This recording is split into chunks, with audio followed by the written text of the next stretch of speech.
अलिफ part 6। Hello जान, बेहद मीठी और बेहद अपनायत भरी आवाज़ में उसने उसे उसी अंदाज से मुखातिब किया था जिस अंदाज से वो इंडस्ट्री के हर हीरो और डायरेक्टर को मुखातिब करती थी। हेलो शैली, इसने जवाबन इस आम लहजे में उसे मुखातिब किया जिसमें हमेशा किया करता था। उफ़, क्या कहूँ तुम्हारे बारे में। तुमने तो तबाही मचा दी रात को अवार्ड शो में। वो अब इसे मक्खन लगाने की मुहिम शुरू कर चुकी थी। हम लोग तो ऑडियंस में बैठे थे और फिर तालियां बजाने लगे तो बस बजाते ही गए। मैंने तो खड़े होकर तुम्हारे लिए क्लैपिंग की और चीयर भी किया। तुमने देखा? उसने मोमिन से पूछा। इसकी बात सुनने के दौरान वो कॉफ़ी पीते हुए रिमोट लिए चैनल बदलने में मसरूफ़ हो चुका था, क्योंकि वो जानता था शैली बहुत लंबी बात करेगी। नहीं, कब? वो चौंका। ओह गॉड, यू मिस्ड इट। वो बेख्तियार मायूस हुई। अगर इन लोगों ने एडिट ना किया ना तो टीवी पर जब अवार्ड शो चलेगा तुम्हें चीयर करते हुए मेरी फुटेज तुम देखना। तुमने तो कैसी जुर्रत दिखाई कि इनके मुंह पर ही इन्हें बोल दिया। आज देखो ज़रा न्यूज़ में अवार्ड से ज़्यादा तुम्हारी स्पीच की कवरेज है। वो कल्ब मोमिन की जितनी तारीफ़ कर सकती थी इस वक्त कर रही थी, क्योंकि बदकिस्मती से पिछली रात अवार्ड की पार्टी में वो कोशिश के बावजूद कल्ब मोमिन से मिलकर ये सब नहीं कह पाई थी, क्योंकि इस अवार्ड शो को जो ब्रांड स्पॉन्सर कर रहा था वो मुसलसल कल्ब मोमिन से चुपके हुए इसे वजाहत देकर इसकी हफ़की ख़त्म करने की कोशिश कर रहे थे। शैली इतनी बेवकूफ़ नहीं थी कि इस ब्रांड के नुमाइंदों के सामने वो कल्ब मोमिन को इस दिलेरी पर वहाँ खड़े होकर दाद देती। मैंने अभी न्यूज़पेपर्स देखे नहीं, अभी देखता हूँ, इसने शैली से मुख्तसरन कहा। अरे वो तुमने डिस्क का कवर देखा है?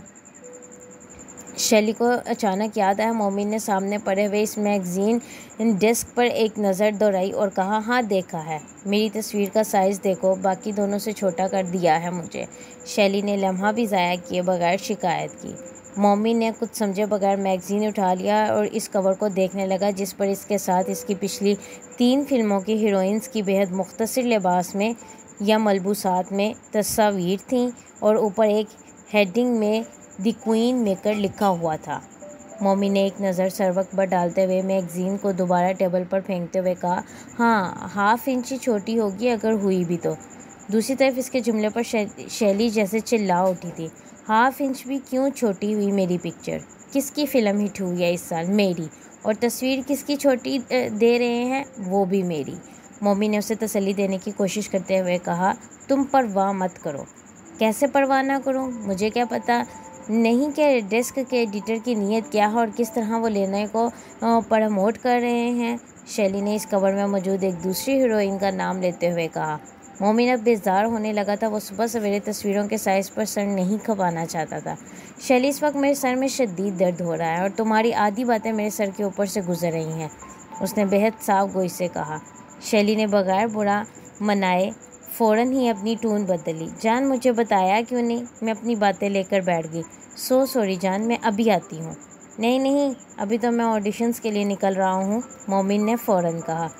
शैली ने जवाबन कुछ खफगी से उससे कहा, तुम मेरे साथ ज़्यादती कर रहे हो। इतनी बड़ी हिट दी है तुम्हें और तुम भी फिर भी अगली फ़िल्म के लिए ऑडिशन करने बैठे हो। तुम्हें पता है मैं हीरोइन रिपीट नहीं करता, ये मेरी कामयाबी की वजह है। गाली देना चाहती हूँ तुम्हें मैं इस बात पर, शैली ने जवाबन कहा। वो तुम टेक्स्ट कर देना, अभी तो मैं निकल रहा हूँ घर से, मोमिन ने चिढ़ाने वाले अंदाज में उसे कहा। हो तुम वैसे गालियों के ही काबिल, दूसरी तरफ से शैली ने फ़ोन बंद करने के बाद कहा था। इस छोटे से कमरे में बड़ा फर्नीचर मुरम्मत तलब होने के बावजूद अपने ख़ानदानी होने का इजहार कर रहा था। इस कमरे और इस घर में रहने वाले लोगों की खस्ता हाली के बावजूद इस कमरे में फ़र्नीचर के नाम पर बहुत सारी चीज़ें थीं जो मुरम्मत हो जाती तो एंटीक कहलाती, और फर्नीचर के इन्हीं आइटम्स में वो कद आदम शीशा भी था जो पहले कभी किसी ड्रेसिंग टेबल के साथ मुंसलिक था, मगर अब इसके बगैर ही इस दीवार पर लगाया गया था, जिसके सामने इस वक्त मोमिना सुल्तान खड़ी उंगलियों में एक सिगरेट लिए इसके कश लगाती अपने आप को देखते हुए जैसे आईने से बातें कर रही थी। आईना मुझसे मोहब्बत करता है और मैं तुमसे और तुम किसी और से। तीनों पागल हैं और तीनों खाली हाथ रहेंगे। वो आखिरी जुमले पर हज़बानी अंदाज में कहका मारकर हंसती फिर खांसती। इसकी आंखों में अब पानी था और आंखें सुर्ख हो रही थीं। आईने में खुद को देखकर उंगलियों में दबे सिगरेट को देखते हुए इसने कहा, इस सिगरेट को तुम्हारे होंठों ने छुआ है, अब तक जल रहा है। ऐसी ही एक आग में मैं भी जल रही हूँ। वो जैसे आईने की आंखों में आंखें डाले कह रही थी, उसे तो मैं बुझा सकती हूँ, मगर मैं और ये आईना हम जल सकते हैं, बुझ नहीं सकते। आग हो सकते हैं, राख नहीं। इसने जलते हुए सिगरेट को अपनी हथेली पर बुझाया। आईने में नज़र आने वाले इसके अक्स की आंखों से आंसू गिरने लगे। इससे पहले कि वो कुछ और कहती, इसका सेल फोन बजने लगा था। हाथ में पकड़ा सिगरेट कूड़े की एक टोकरी में फेंकते हुए इसने फ़ोन उठा लिया। इस पर दाऊद का नाम चमक रहा था। मोमिना, 12:30 बजे है ऑडिशन, तुम आ रही हो ना? देखो देर मत करना। दूसरी तरफ दाऊद था। हाँ मैं आ रही हूँ, बस थोड़ी देर में निकल रही हूँ। दाऊद ने इसकी बात सुनने से पहले ही फ़ोन बंद कर दिया। वो जल्दी में था और हमेशा ही जल्दी में रहता था। मोमिना, नाश्ता तो कर लो बैठकर। वो भी फ़ोन अपने बैग में रख रही थी जब सुरैया एक ट्रे में चाय का 1 कप और 2 स्लाइस रखे आई। वो कुछ कहे बगैर नाश्ता करने बैठ गई। सुरैया चंद लम्हे वही खड़ी रही, फिर इसने कहा, रिहर्सल कर ली ना तुमने? हाँ, चाय का घूंट लेते हुए मोमिना ने कहा। मुझे सुना दो एक बार। सुरैया को तो जसूस हुआ। नहीं अम्मा, बस अब ऑडिशन में ही बोलूँगी ये लाइन्स। इसने स्लाइस का एक और टुकड़ा दांतों से काट कर चाय से निगलते हुए कहा। मैं तुम्हारे कपड़े प्रेस करती हूँ। सुरैया दरवाजे की तरफ लपकी जब मोमिना की आवाज़ ने इसके पैरों पर बेड़ी डाली। मैं ये काम नहीं करना चाहती। सुरैया ने पलट कर मोमिना को देखा, इसकी आंखों की बेचारगी को देखा, फिर मध्यम आवाज़ में कहा, क्यों कहती हो हर बार ये जुमला मोमिना, जब जानती हो कि ये काम छोड़ भी नहीं सकती? अपने आप को याद दहानी करवाती हूँ और तो कुछ नहीं। इसने स्लाइस का आखिरी टुकड़ा निगला, यूं जैसे जल्दी में हो। जहांगीर से मिल लूँ, फिर अब्बा से मेकअप करवाना है, इसने कहा और दरवाजे में खड़ी सुरैया के पास से गुजर गई, जो इसके कपड़े लिए हुए वहीं खड़ी रह गई थी। अपनी कलाई में घड़ी बांधते हुए वो अपने घर के 2 कमरों में से दूसरे कमरे में दाखिल हुई, जहां जहांगीर अपने बिस्तर पर लेटा हुआ था। इसके कदमों की चाप पर इसने आंखें खोल दी और मुस्कुराया। वो भी मुस्कुरा दी। तबीयत कैसी है तुम्हारी? वो इसके सवाल पर बेख्तियार हंसा और बिस्तर से उठकर बैठ गया। आपा, फिर वही सवाल? मैं ठीक हूँ, मुझे पता है एक दिन तुम बिल्कुल ठीक हो जाओगे, जहांगीर ने तुर्की ब तुर्की कहा। मुझे ये भी पता है, ऑडिशन के लिए जा रही हूँ, तुम दुआ करना, इसने जहांगीर से कहा। कल्बे मोमिन की फ़िल्म के लिए ऑडिशन के लिए जा रही हैं ना? जहांगीर ने बेहद इश्तियाक से पूछा। हाँ, इसका जहन कहीं और गुम था। मैंने रात को न्यूज़ में देखा था, इसकी फ़िल्म को फिर अवार्ड मिला है, जहांगीर जोशो खरोश से उसे बताने लगा। आपको पता है, हैट्रिक कर ली इसने बेस्ट फ़िल्म और डायरेक्टर की। 3 फिल्में बनाई हैं और तीनों ने अवार्ड्स जीते हैं। इंडस्ट्री का पहला डायरेक्टर है जिसने ये कारनामा किया है। जहांगीर रुके बगैर बोलता चला गया और ये सब मालूमात बताता चला गया।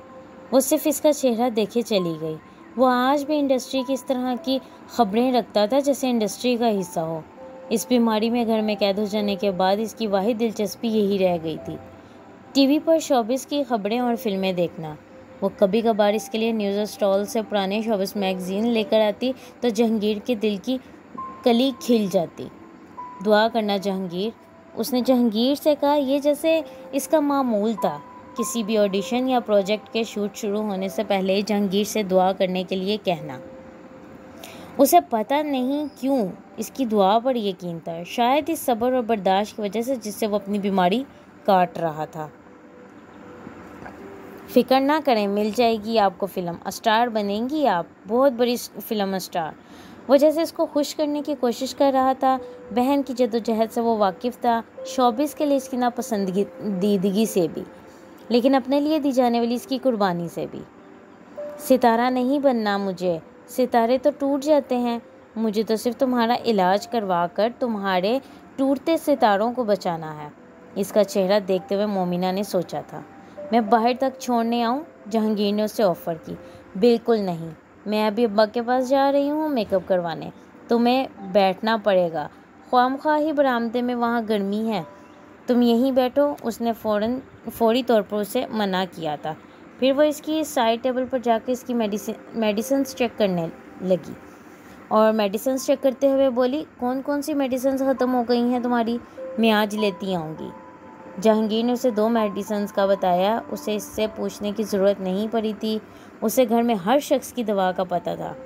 बाहर से सुल्तान की आवाज़ आने लगी थी, वो इसे आवाज़ें दे रहा था। वो जहांगीर के कमरे से वापस अपने कमरे में गई और इस्त्री शुदा कपड़े पहनकर वो बरामदे में इस कुर्सी पर आकर बैठ गई जिस पर बैठकर सुल्तान किसी का भी मेकअप किया करता था। वो पुराने ज़माने में एक वेंटी बॉक्स खोले, इसमें मौजूद चीज़ों को इधर उधर करते मोमिना के इंतज़ार में था। मोमिना की कुर्सी पर बैठते इसने बेहद प्रोफेशनल अंदाज में कपड़े को मोमिना की गर्दन के गिर्द डाल दिया था। वेंटी बॉक्स में से एक फाउंडेशन निकालकर वह बड़ी फुर्ती से इस फाउंडेशन को हथेली पर रखकर गिरिया स्पंज के साथ इसे मोमिना के चेहरे पर लगा रहा था। नुक्तों की शक्ल में वो मेकअप करने का पुराना तरीका था और सुल्तान पुराने तरीक़ों से हटने पर तैयार नहीं था। कुर्सी की पुश्त से टेक लगाए मोमिना खामोशी से इससे मेकअप करवाते हुए वेंटी बॉक्स के ढक्कन पर लगी हुस्न जहां की एक बेहद दिलकश मुस्कुराहट वाली तस्वीर को देखने लगी। इस पर कोई भी नज़र डालता तो इसे ऐसा ही लगता जैसे वो इसे ही देखकर मुस्कुरा रही थी। वो अब इसे ही देखकर मुस्कुरा रही थी। इस पर नज़रें जमा मोमिना दिल ही दिल में घड़ी की सुइयां गिन रही थी। अब्बा ज़रा जल्दी करें, मुझे बस पकड़नी है, मोमिना ने बिलाखिर सुल्तान से कह ही दिया। सुल्तान के हाथ पहले से ज़्यादा तेज़ी से चलने लगे और साथ कहने लगा, हाँ हाँ बस हो जाएगा 5 मिनट में। उसने जहाँ को भी 5 मिनट में तैयार करता था मैं। उसे भी जल्दी होती थी हर काम की।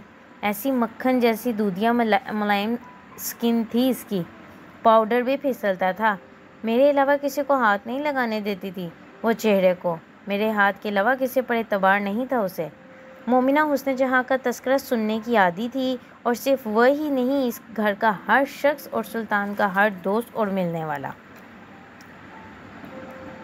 वो हुस्न जहाँ का मेकअप आर्टिस्ट रह चुका था। दिन में कोई वक्त ऐसा नहीं गुजरता था जब इसको किसी न किसी हवाले से हुस्न जहाँ की याद ना आती हो।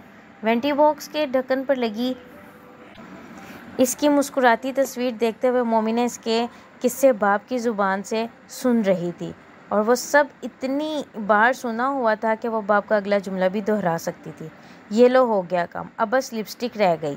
सुल्तान गहरा सांस लेते हुए सीधा हुआ और इसने ऐलान करने वाले अंदाज में कहा, अब्बा लिपस्टिक मैं खुद लगाती हूँ। मोमिना ने बाप को रोकने की कोशिश की। सुल्तान ने इसे टोक दिया और वेंटी बॉक्स में से इसके लिए लिपस्टिक ढूंढने के लिए हाथ मारने लगा। लिपस्टिक लगाना ही तो असल आर्ट है। कैमरे के सामने बूढ़ी और अनारी की हाथ से लगी हुई लिपस्टिक की वजह से बड़े बड़े खूबसूरत चेहरे बुरे लगते हैं। वो इसके होंठों पर ब्रश से लिपस्टिक लगा रहा था और साथ इससे कह रहा था। वो अपना पाँव हिलाने लगी थी, इसे वाकई ही जल्दी थी। ये लो देखो ठीक है ना, सुल्तान ने बिलाखिर उससे कहा। उसने आईने में खुद पर एक नज़र डालते हुए फौरी तौर पर उठते हुए कहा, बिल्कुल ठीक है अब्बा। सुल्तान पुराने ज़माने का मेकअप आर्टिस्ट था, लेकिन मोमिना को इसके हाथ पर यकीन था।